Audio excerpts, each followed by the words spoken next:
আসসালামু আলাইকুম ওয়া রাহমাতুল্লাহি ওয়া বারাকাতুহু। আসলে আমার আসতে দেরি হয়ে গিয়েছে ফ্লাইট বিপর্যয়ের কারণে, এজন্য আমি ক্ষমা চাচ্ছি। এখানে আমাদের আমিরে জামাত আছেন, তিনি গুরুত্বপূর্ণ বক্তব্য রাখবেন। আমি 1 মিনিটে 2টা কথা বলে শেষ করব। প্রথমে একটা কথা আমি বলি, আল্লামা জাহিদ কাউসারী রাহিমাহুল্লাহ তার মাকালাতুল কাউসারীতে একটা প্রবন্ধ লিখেছেন, হুকমু মুহাওয়ালাতি ফাসলিদ দ্বীন আনিদ দাওলা। অর্থাৎ কামাল পাশার কথা বলেন, আহমদ কামাল আতাতুর্ক কামাল পাশার কথা বলেন, জামাল আব্দুল নাসেরের কথা বলেন, যারা সেকুলারিজমের দিকে ধাবিত হয়েছিল অথবা আরবি জাতীয়তাবাদের দিকে ধাবিত হয়েছিল, তারা তৎকালীন যুগে ইউরোপকে দেখেছে। ইউরোপ যখন ধর্ম থেকে রাষ্ট্রকে আলাদা করেছে, ইউরোপটা কিছুটা এগিয়ে গিয়েছে। এটার কারণে তারা প্রভাবিত হয়। ওই সময় মুসলমানদের ভিতর 2টা চেতনা ছড়িয়েছিল, একটা হলো আরবি জাতীয়তাবাদ, আরেকটা হলো সেকুলারিজম। আল্লামা কাউসারী রাহিমাহুল্লাহ তার মাকালাতুল কাউসারীতে সুস্পষ্ট ভাষায় লিখেছেন যে রাষ্ট্র কখনো ধর্ম থেকে আলাদা হতে পারে না। হুকমু মুহাওয়ালাতি ফাসলিদ দ্বীন আনিদ দাওলা। রাষ্ট্র থেকে ধর্মকে আলাদা করা, এটা সেকুলারিজম চিন্তা। এমন চিন্তা কোন মুসলমান ভূখণ্ডে কোন মুসলমান যদি লালন করে, তার ঈমান থাকবে না। আমি শুধু আপনাদেরকে একটা কথা বলি, 52 বছর বাংলাদেশে যখনই রক্ত দেওয়ার প্রয়োজন হয়েছে, এদেশের ইসলামপন্থী মুসলমান রক্ত দিয়েছে, কিন্তু আমাদের মাথার উপর কাঁঠাল খেয়েছে আরেক জামাত।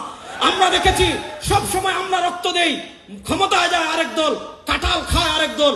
আমরা পরিষ্কার ভাষায় বলি, 2024-এর জুলাই আগস্টে যে গণ অভ্যুত্থান হয়েছে, এই গণ অভ্যুত্থানে কোনো সহভাগী রক্ত দেয় নাই, এই গণ অভ্যুত্থানে কোনো রাম রক্ত দেয় নাই, এই গণ অভ্যুত্থানে কোনো বাম রক্ত দেয় নাই, এই অভ্যুত্থানে রক্ত দিয়েছে আবু সাইদ, মুগ্ধ, তাহমিদেরা।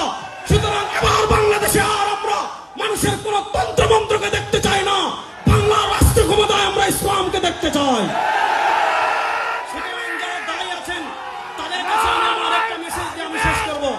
যারা দায়ী আছেন তাদের কাছে একটা মেসেজ দিয়ে আমি আমার বক্তব্য শেষ করছি।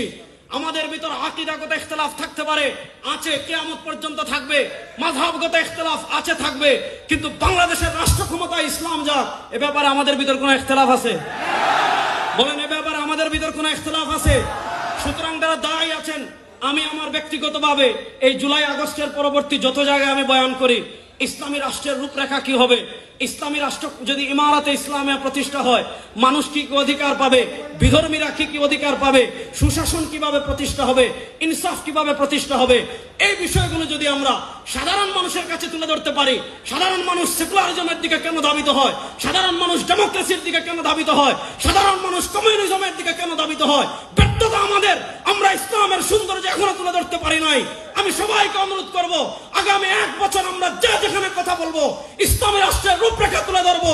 ইনশাআল্লাহ বাংলাদেশের সব মতবাদ দেখা আমাদের শেষ হয়েছে, এবার আমরা ইসলামের বাংলাদেশ দেখবো ইনশাআল্লাহ। আলহামদুলিল্লাহ।